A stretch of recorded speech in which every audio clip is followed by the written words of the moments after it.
Ladies and gentlemen, there comes a point in your life where you stop asking for permission to protect your peace. You stop explaining why you need space, why you said no, or why you walked away from something that didn't feel right. It's not that you've become cold, distant, or unforgiving. It's that you've learned. Sometimes the most loving thing you can do for yourself is to draw a line. Tonight, we're not talking about selfishness. We're talking about clarity. We're talking about emotional boundaries, the ones that don't require volume, just consistency, the kind that don't push others away. They simply let the right people come closer with respect. Because when you start valuing your time, your energy, your emotional safety, you begin to understand this truth deeply. We all want to be seen, to be understood, to feel like someone finally gets who we are beneath the surface. So naturally, when we're questioned, when someone doesn't see our effort, doesn't recognize our loyalty, or doubts our worth, our instinct is to explain, we go into overdrive, trying to clarify our intentions, our heart, our decisions. We talk more, we type out longer messages, we rehearse ways to make them see what they're missing. But here's the truth: your value doesn't require a defense.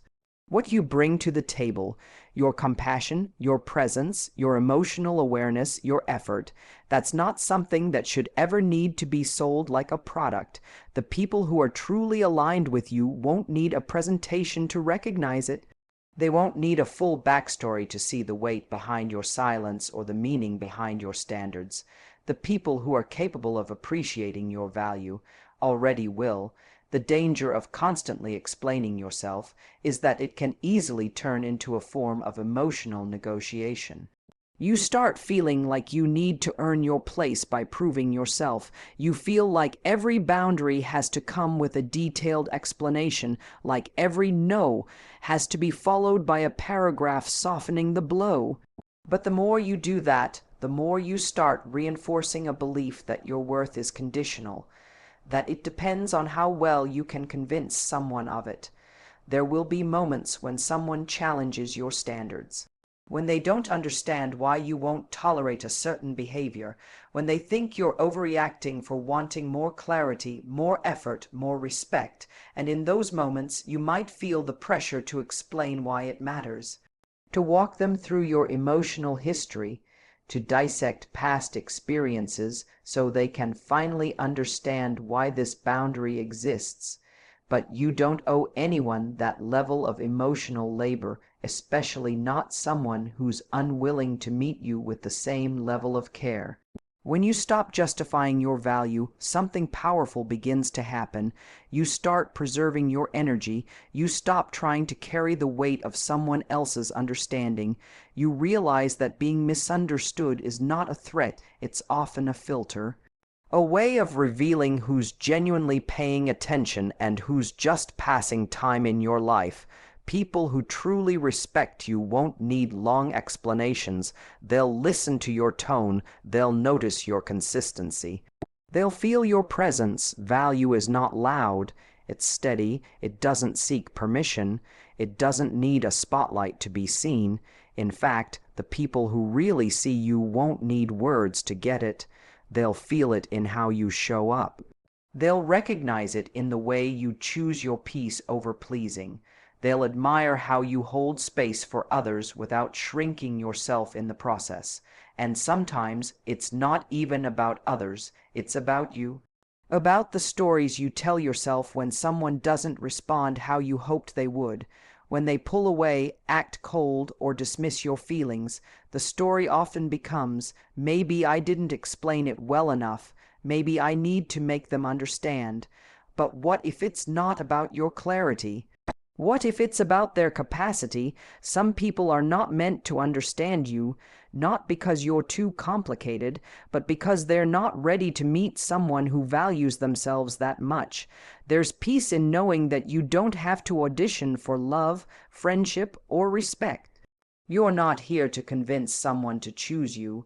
You're here to walk in alignment with who you are and let your energy attract what's meant for you. And anything that asks you to shrink, to explain, to soften your truth just to stay accepted, is not a space meant to hold your value. You don't need to keep proving your goodness to people who don't listen. You don't need to stretch your kindness to fit places that only drain you.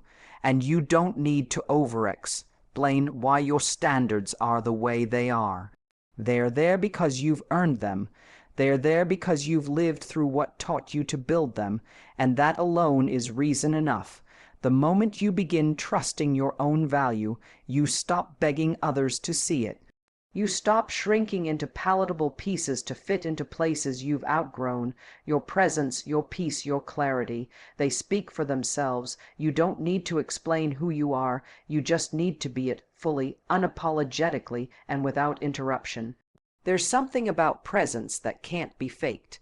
It's not about being the loudest in the room or saying the most impressive things. It's not about having the perfect response or always knowing what to say. Presence is felt, not performed. It's the calm confidence someone brings when they walk into a space fully grounded in who they are. They don't need to announce their worth, you just feel it. You've met people like that. The ones who say less, but somehow say everything. The ones whose silence is more powerful than someone else's paragraph. Their energy tells you what they accept and what they won't tolerate. It tells you whether they're open, whether they're done, whether they're paying attention. And when they walk away, you feel that too, because their presence wasn't just background noise. It mattered. It shifted something. Sometimes we get caught in the trap of thinking we have to explain ourselves to be respected. That we have to always respond, always justify, always prove our side of the story. But the truth is, how you show up, how you carry yourself when no one's asking questions speaks volumes. It reveals more about your standards, your emotional maturity, and your confidence than words ever could. There are moments when someone mistreats you, and you feel the urge to say something to call them out, to make them understand the weight of their behavior. But sometimes the most powerful message isn't a speech. It's distance, it's a pause, it's the silence that says, I saw that, I felt that, and I won't be part of it again. That's presence. It doesn't ask for attention, it demands it quietly. Presence is what makes someone lean in when you speak softly. It's what makes people remember you when you've said very little. It's what creates that lingering sense of impact when all you've done is remain authentic. It's not performance, it's alignment. And it shows up in the way you handle conflict, the way you respect yourself in the face of disrespect, the way you walk away when something no longer feels right. You don't have to raise your voice to be heard. You don't have to prove your worth by fighting for space in someone's life. Sometimes the most powerful thing you can do is simply remain still, not cold, not detached, but steady, grounded. When your presence is built on self-respect, people feel it. They might not say anything right away, but they'll notice that you don't chase, you don't beg, and you don't cling to places where you're only half seen. Think about the moments when someone disappointed you and you didn't react. You didn't send the long text. You didn't argue your position. You just let your silence speak. That wasn't weakness, that was presence. That was you deciding that your peace mattered more than being right. That was you embodying your worth instead of debating it. There's also something magnetic about someone whose presence matches their intentions. Not just what they say they want, but how they behave, how they treat people, how they set boundaries. You can't fake that. People feel when you're emotionally consistent. They feel when you respect your time, when you show up with clarity, when you're not afraid to be alone rather than poorly accompanied. Sometimes presence is about what you don't do. You don't react to everything. You don't chase explanations. You don't try to manage everyone's perception of you. You let your character handle that. You trust that the people meant for you will feel it, and the ones who don't won't need convincing. There's also a quiet kind of power in stillness, in being able to sit in a moment without rushing to fill it. In knowing that your silence isn't emptiness, it's certainty. It's not that you don't have anything to say. It's that you don't feel the need to say it just to be validated, because when your presence speaks for you, the right people will always listen even when you say nothing at all. There's a moment, often subtle but defining, when someone tests you. Maybe they interrupt your peace, downplay your standards, or push you to reconsider a decision you've already made. They don't always do it with harsh words. Sometimes it's gentle pressure, a joke, a question masked as concern, but underneath it all is a challenge. Will you hold your boundary, or will you bend to stay accepted? Boundaries aren't walls, they're not punishments. They're not declarations of superiority, they're reflections of self-respect. They're the lines we draw, not to shut people out, but to stay connected to ourselves, to protect our energy, to make sure that we don't lose our peace in an effort to please everyone else. And yet, so many people treat boundaries like invitations to negotiate, as if your needs are subject to approval. When you say, "I'm not comfortable with that," and someone replies, "You're being too sensitive," that's not a conversation, it's a dismissal. When you say, "I need space," and they respond, "Don't be dramatic," they're not engaging, they're erasing. You don't need to justify what protects your emotional well-being. You don't need to write a speech to make someone respect the line you've drawn. People will try to test your boundaries when they benefited from you not having any, when your flexibility served their comfort, when your silence protected their convenience. The moment you begin to speak up, to draw the line, to say, "This is what I accept, and this is what I won't," it creates friction for anyone who relied on your silence. That's why holding a boundary can feel so uncomfortable, not because you're doing something wrong, but because you're doing something different, something strong. The hardest part about setting boundaries isn't saying the words. It's standing behind them when someone you care about resists them. It's the tension of wanting to be understood while also refusing to bend. It's the emotional pull of guilt, fear, and self-doubt, all whispering that maybe, just this once, you should let it slide. But every time you betray yourself to make someone else comfortable, you send yourself a subtle message: what I need matters less. You're not difficult for having standards. You're not cold for needing clarity. You're not rude for walking away from mixed signals, emotional manipulation, or inconsistent effort. People who value you will honor your boundaries, even if they don't fully understand them. They won't try to guilt you into changing your mind. They won't mock your lines in the sand or twist them into evidence that you're too much. They'll adjust, not because you forced them to, but because they want to stay in your life. Not everyone will, and that's okay. Some people will walk away when you start honoring your needs. Some will fall silent when you stop over-explaining. Let them. That's not rejection, that's redirection.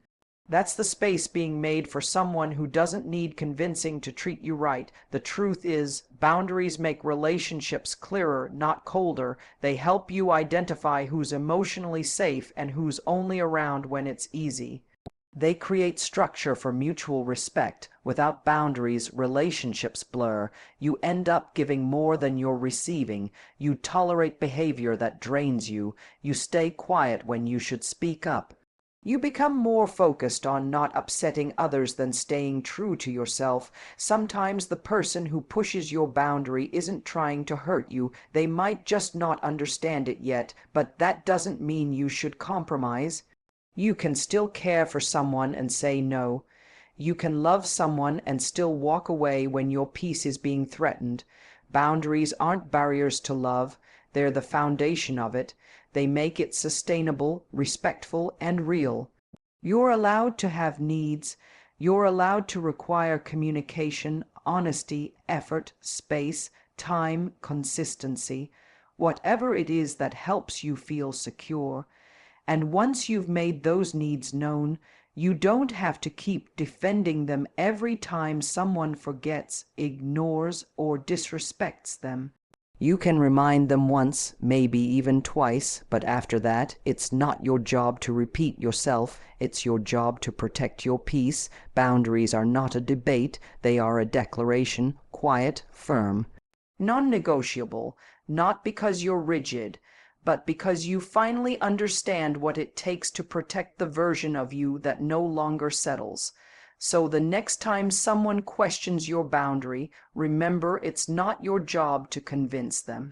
It's your job to honor yourself.